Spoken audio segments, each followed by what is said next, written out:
அனைவருக்கும் வந்தனம். இன்றைக்கி ஒரு சூப்பரான பன்னீர் ரோல் பார்க்கலாமா? இதுக்கு நான் இன்றைக்கி எடுத்துருக்கிற ingredients carrot, cabbage, tomato, capsicum, paneer, அதுக்கப்புறம் ஆனியன். இது கூடவே கொஞ்சமாக சால்ட்டு, அதுக்கப்புறம் 2 டீஸ்பூன் கபாப் மசாலா ரெடிமேட் தான். So kebab masala 2 teaspoon and 1 teaspoon cornflour மாவு. இதையும் சேர்த்துட்டு நல்லா இதை மிக்ஸ் பண்ணி மேரினேட் பண்ணி வச்சுக்கலாம்.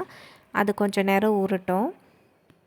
இப்போ நம்ம மைதா மாவில் கொஞ்சமாக உப்பு, எண்ணெய் சேர்த்து இதை நல்லா நீட் பண்ணி வச்சுக்கலாம். இது மேலே கொஞ்சம் ஆயில் தடவி கொஞ்சம் நேரம் ஊற விடலாம். இது நம்ம ஹோம்மேட் மயோனீஸ். இதோட ரெசிபி நான் நெக்ஸ்ட் வீடியோவில் உங்களுக்கு ஷேர் பண்ணுறேன். ட்ரை பண்ணுங்கள். நானுமே ஃபஸ்ட் டைம் தான் ட்ரை பண்ணேன். சூப்பராக வந்துருந்துச்சு. அதுக்கப்புறம் நம்மளோட சப்பாத்தி மாதிரி இதை தட்டிக்கலாம். பட் ஆனால் நான் இப்போ கொஞ்சம் புதுவிதமாக ட்ரை பண்ணேன். இதில் வச்சு வெறும் ஆயில் மட்டுமே போட்டு இதை நம்ம நல்லா தேய்ச்சி வச்சுக்கலாம். அப்புறமா நூல் பரோட்டாக்கு நம்ம கட் பண்ணுற மாதிரி கத்தி எடுத்து ஜஸ்ட் லைன்ஸ் மாதிரி போட்டு இப்படி சுருட்டி வச்சுக்கலாம். கொஞ்சம் நேரம் சுருட்டி இதை ஆயில் போட்டு கொஞ்சம் நேரம் வச்சுடுங்க, ரெஸ்ட் ஆகட்டும். இதை கொஞ்சம் நேரம் ரெஸ்ட் பண்ண விட்டுட்டு நம்ம பன்னீரை ரெடி பண்ண போகலாம். ஸோ ஒரு பேனில் ஒரு 2 டீஸ்பூன் ஆயில் விட்டுட்டு நம்ம பன்னீரை அப்படியே ஆட் பண்ணிக்கலாம். வேறு எதுவுமே நம்ம இதில் ஆட் பண்ண போகிறதில்ல எக்ஸ்ட்ராவாக.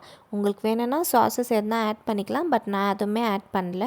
ஸோ இதை நல்லா கொஞ்சம் நேரம் வதக்கிட்டு நம்ம சப்பாத்தியை போட்டு எடுத்து அதில் மயோனீஸை நல்லா ஸ்ப்ரெட் பண்ணி விட்டு பன்னீர், ஆனியன் அண்ட் கேபேஜ், இது கூடவே கொஞ்சம் டொமேட்டோ சாஸ். எங்கள் வீட்டில் என்னை தவிர எல்லாருமே டொமேட்டோ சாஸ் கம்மியாக தான் சாப்பிடுவாங்க. ஸோ நான் கம்மியாக ஆட் பண்ணிக்கிறேன். இது கூடவே கொஞ்சமாக மயோனீஸும் இதில் ஆட் பண்ணி இதை ரோல் பண்ணி எடுத்தோன்னாக்கா நம்மளோட சூப்பரான வெஜ் பன்னீர் ரோல் ரெடி ஆயிடுச்சு. நிஜமாகவே ரொம்ப டேஸ்டியாக ஜூஸியாக இருந்துச்சுங்க, ஃபில்லிங்காக இருந்துச்சு.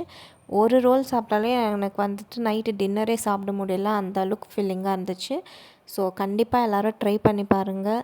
அண்ட் இந்த வீடியோ பிடிச்சிருந்தால் லைக், ஷேர் அண்ட் சப்ஸ்கிரைப் பண்ணுங்கள். தேங்க்ஸ் ஃபார் வாட்சிங்.